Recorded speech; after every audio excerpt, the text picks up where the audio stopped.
bisa ditunjukkan oleh anak-anak tadi. Yang berikutnya yang ingin saya sampaikan adalah saya sangat tahu bahwa anak-anak didik Asifa ini cita-citanya adalah untuk menjadi pemain sepak bola profesional meskipun pendidikannya tidak boleh terlewatkan. Ya.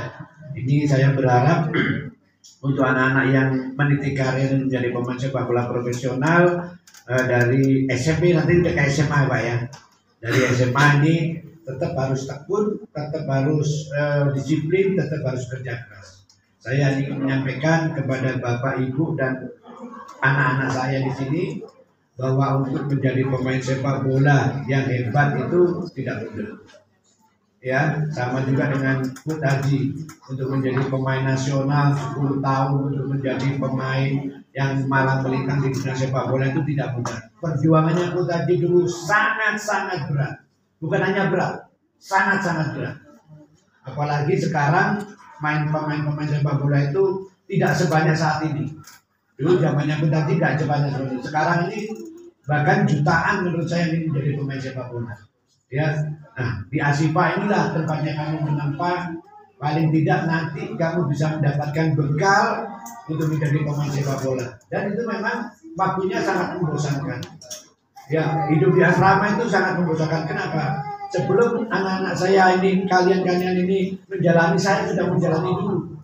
Ya, saya sudah menjalani dulu ketika saya meniti karier itu dari kampung, dari Kepanjen sampai saya berada di Kota Malang. Itu saya sudah dari kecil sudah tidak bisa menikmati masa kecil saya. Dan sama dengan kalian. Masa kecil kalian pasti akan hilang, tetapi di balik itu akan ada satu kesuksesan kalau kamu belum pensiun. Saya nggak bisa. Dulu ketika saya meniti karir, ketika saya SMP, SMA, setiap hari main, setiap hari begadang seperti anak-anak di luar, tidak bisa seperti itu. Kenapa? Karena saya punya cita-cita untuk menjadi atlet. Tetapi ketika saya sukses, mereka nggak bisa mendapatkan seperti saya. Kan begitu. Ya kan, dia nggak bisa mendapatkan seperti saya, tapi jangan lupa untuk bisa seperti itu sangat berat. Saya kasih sedikit cerita biar Bapak Ibu juga tahu, anak-anak juga tahu bagaimana untuk menjadi pemain sukses. Dulu Bud Haji ini di kampung di Kepanjen, nggak ada yang namanya dulu akademi SSB itu nggak ada, masih belum ada. Ya tahun sekitar tahun 80-an, 82 itu nggak ada SSB nggak ada. Bud Haji punya inisiatif sendiri. Bayangin, Bud Haji sekolah masuk jam 7, jam 5, jam setengah 6 Bud Haji udah bangun main tali skippingan. Bud Haji kan sering menyarankan kamu untuk bermain skipping, itu sangat bermanfaat. Begitu skippingan selesai, saya berangkat sekolah. Begitu pulang sekolah dulu jam 12 siang Pak ya, sekolah pulang itu jam 12 siang. Jam 12 siang Bud Haji belum makan, belum apa, karena memang kadang-kadang ada makanan, kadang-kadang ada tidak di rumah. Bud Haji udah ambil jaket, ambil sepatu ket, lari di tengah sawah setiap hari. Bayangin, lari jam 1 siang di tengah sawah setiap hari. Karena nggak ada dulu gym itu, nggak ada, belum ada alat-alat untuk itu. Ya, orang-orang kampung saya sampai bilang itu wajib itu kayak orang gila aja tiap hari latihan lari di tengah sawah. Sampai begitu, tapi saya tidak ada masalah. Kenapa? Saya punya cita-cita. Saya punya keinginan untuk menjadi orang yang sukses melalui menjadi pemain sepak bola. Betapa beratnya. Saya tidak punya uang. Dari Kepanjen dulu ke Malang itu 100 perak naik bis. Ya turunnya di alun-alun, latihannya Bud Haji di Stadion Gajah Mada jalan kaki. Gak punya uang, saya sampai gandol kereta. Saya pikir dulu itu ini cerita ya, biar kalian tahu bagaimana untuk bisa sukses. Gak ada yang namanya kamu tidur-tidur lelehat dan sukses pemain nasional, saya jamin gak ada. Bud Haji gak punya uang, ada temennya Bud Haji sekarang sudah almarhum, dia udah lama almarhum. Namanya Budiarto. Akhirnya dia juga menjadi pemain profesional, tapi tidak sampai menjadi pemain nasional. Gimana ini kita nggak punya uang, waktunya latihan di Persema. Udah naik kereta aja. Naik kereta itu biasanya kan ada gerbong kosong Pak. Saya pikir gerbong kosong itu saya nggak bayar gitu loh. Saya bawa sepatu nggak bayar, naik itu. Ketika perjalanan di tengah dipakai saji, datanglah kondekturnya. Nanya tiket saya, mana tiketmu? Lupa saya nggak punya tiket. Dia marah dia. Emang ini keretanya nenekmu nggak bayar, kamu yang seperti itu. Akhirnya sepatu saya disita sama kondekturnya, ditaruh di stasiun Kota Baru. Saya dari Kota Baru jalan ke stadion. jalan kaki saya. Jalan kaki, teman-teman saya sudah latihan. Terus saya tetap, dan kalau orang tidak memiliki mental bagus, ketika sepatu saya disita, saya udah nggak mau latihan. Yang pertama mungkin saya malu sama teman-teman saya nggak bangun satu. Yang kedua, saya nggak punya sepatu, nggak bisa latihan. Buat apa saya latihan? Tetapi saya tidak. Saya tetap jalan ke stadion. Begitu saya datang, pemain-pemain teman-teman saya udah pada latihan. Pelatih saya nanya, kamu kemana kau terlambat? Sepatu saya disita sama masinis, sama kondektur. Pelatih saya namanya Pak Rokanda, kira-kira baru 6 bulan yang lalu di almarhum. Dia naik sepeda motor langsung ke stasiun, ambil sepatu saya, marah-marah ribut sama di sana. Kamu masa nggak tahu ini pemain ini calon pemain Persema membela nama Kota Malang masa gitu. Akhirnya sepatu saya diambil, dibawa ke stadion, saya disuruh latihan. Bayangin, Kutaji nggak punya duit, apalagi buat makan, buat naik bus saja nggak punya duit. Ya, akhirnya Kutaji menemukan jalan. Waktu itu Kutaji sempat tidak sekolah selama 1 tahun. Karena apa? Saya bekerja. Bekerja sebagai apa? Sebagai angkut kuli di pasar. Jadi kalau ada berambang, ada ikan asin, ya saya bawa begini. Kayak gini. Gajinya 200 perak. Betapa susahnya saya dulu. Tapi mungkin dengan perjuangan saya, Tuhan memberi saya jalan lebih cepat. Ya, ini gambaran buat kalian semua. Nggak ada kalau kamu berpikir. Saya lihat banyak pemain-pemain yang punya bakat untuk bisa berkembang. Tetapi kembali lagi ke kamu. Kutaji, Majul, termasuk kepala sekolah, ada selama ini hanya memfasilitasi supaya kamu bisa berkembang. Tetapi kembali lagi ke kamu punya kesadaran, saya kepingin menjadi pemain sepak bola, saya kepingin menyenangkan keluarga saya menyenangkan orang tua saya bekerja. Itu cuma satu, disiplin dan kerja keras.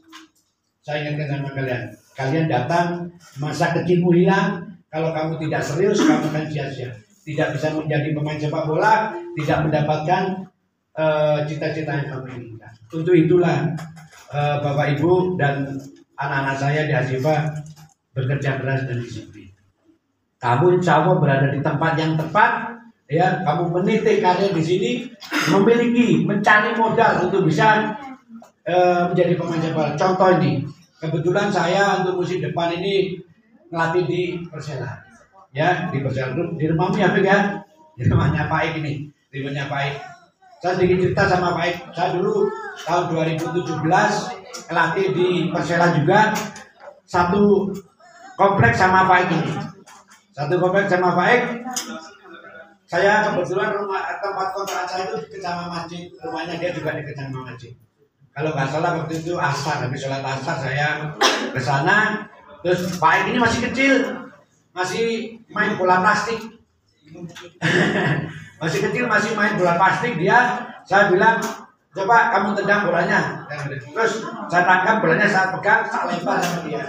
Ditangkap sama dia. Ini masih ingat. Kamu jangan jadi pemain lapangan, kamu jadi kiper aja. Karena saya melihat dia punya bakat dan lihat tangkapannya dia waktu kecil pakai bola plastik. Saya tahu insya Allah anak ini punya bakat. Saya bilang sama orang tuanya, bapaknya dia ya, untuk anak ini kalau mau menjadi pemain sepak bola, mendingan posisinya penjaga gawang. Sekarang saya lihat perkembangannya sangat luar biasa. Ya, sangat luar biasa. Tetapi jangan lupa bahwa ini masih ada awal, masih jauh, perjalanan kami masih jauh. Ini seharusnya tidak hanya Faik, semuanya juga seperti itu. Anak-anak di sini, alhamdulillah mayoritas pribadinya baik-baik. Perlu diingat, pemain sepak bola yang baik itu biasanya muncul dari pribadi-pribadi yang baik. Ya, makanya menjadi pemain sepak bola itu harus pribadinya baik. Tadi saya senang, tadi senang ibadahnya saya selalu tekankan, ibadah itu nomor satu. Ibadah nomor satu, urusan dengan Tuhan itu nomor satu, yang lainnya baru berikutnya. Makanya saya bilang sama direktur sama koordinator pelatih, anak-anak latihan boleh tapi harus sholat dulu. Sholat habis itu kita latihan. Jangan itu dan tidak. Karena sehebat apapun kita bisa terbang, tapi kalau nggak sholat nggak ada artinya buat saya. Ini penting. Jadi saya sampaikan kepada anak-anak saya, kepada Bapak Ibu bahwa pemain-pemain yang diaktifasi ini adalah meniti karir dengan menimba ilmu menjadi pemain sepak bola. Contoh kebetulan saya lanjutkan, Kebetulan saya musim depan ngelatih di Persela Lamongan. Kemungkinan besar saya memberi kesempatan kepada anak didik mantan anak Asifa 4-5 orang ikut bergabung latihan di Persela. Kemarin ada seleksi umum kan di Persela. Itu seleksi umum itu bukan untuk menjadi pemain Persela, tetapi seleksi umum itu untuk ikut latihan di Persela. Tetapi dalam perjalanan latihan nanti kalau anak ini memang layak dikontrak, ya pasti dikontrak. Untungnya banyak pemain yang dari SEO sudah memiliki modal jadi pemain sekolah. Saya tidak mau anak Asifa umpamanya di Persela tidak layak, tapi saya paksa, saya ambil dan ada pemain yang bagus layak, tidak saya ambil. Saya nggak mau yang seperti itu. Saya mau anak-anak didik saya ini tumbuh secara alami. Saya hanya memberi jalan, saya hanya memberi kesempatan. Tapi untuk terpilih tidaknya tergantung dari pemain-pemain. Bagaimana terpilih tidaknya? Kan mereka sudah punya modal, sudah latihan di sini, sudah lama. Jadi seperti itu. Ya, kalau saya bisa bantu, pasti saya bisa bantu. Tetapi sekali lagi, saya memberi contoh, ada anak Asifa yang kenal saya dekat, ada anak lain yang tidak kenal sama saya, tapi kualitasnya sama, kualitasnya berimbang. Saya pasti akan ambil anak dari Asifa. Kenapa? Karena sudah tahu. Tapi saya tidak mau mengambil anak Asifa kalau anak Asifanya kualitasnya kalah dengan orang yang tidak kenal saya. Saya tidak mau. Karena kenapa? Karena itu sama aja saya merampas haknya pemain tersebut. Itu dosa. Kenapa? Ya, itu yang jadi pemain anak didik saya Butaji insya Allah dalam menjalani hidup ini fair, tidak mau yang aneh-aneh, tidak mau yang tidak jalannya, saya tidak mau. Kalau memang anak didik saya layak untuk saya bantu, layak untuk saya beri kesempatan, layak untuk saya kontrak, itu pasti saya lakukan. Tetapi kalau tidak, saya memaksakan, saya tidak mau. Sekali lagi saya sampaikan bahwa saya kepingin anak-anak didik saya itu tumbuh secara alami. Ibaratnya buah itu masak pohon, bukan karbitan. Kalau karbitan sama masak pohon pasti rasanya akan berbeda. Itulah Bapak Ibu dan anak-anak saya yang bisa saya sampaikan. Bagaimana untuk bisa menjadi sukses itu tidak mudah. Bagaimana untuk bisa menjadi sukses perlu perjuangan, perlu kerja keras, perlu pengorbanan. Kamu orang tua kamu berkorban mengeluarkan biaya besar, kamu sudah berkorban meninggalkan keluarga kamu besar. Tetapi kalau kamu tidak mendapatkan cita-cita yang kamu inginkan karena kesalahan kamu sendiri, itu yang salah. Ya, sekali lagi selamat untuk anak-anak saya yang bentar lagi SMA. SMA berarti semakin usianya semakin bertambah, semakin dekat untuk menuju cita-cita kamu. Harus lebih giat SMA. Jangan nanti apalagi kalau saya hanya di sini main-main aja terus begitu selesai SMP saya keluar. Nanti di tempat lain saya bisa bebas, ya itu terserah monggo pilihan pemain sendiri, pilihan orang tua. Tapi yang saya sampaikan dimanapun adik-adik ini berada, yang penting tadi meminta untuk serius kalau yang dimiliki cita-cita. Sekali lagi tidak ada sukses dengan cara yang mudah. Semua perlu kerja perjuangan, semua perlu kerja keras, semua perlu tetesan keringat dan darah untuk bisa mencapai cita-cita. Sekali lagi selamat, mudah-mudahan kamu kelak akan menjadi pemain-pemain sepak bola profesional. Terima kasih. Assalamualaikum warahmatullahi wabarakatuh.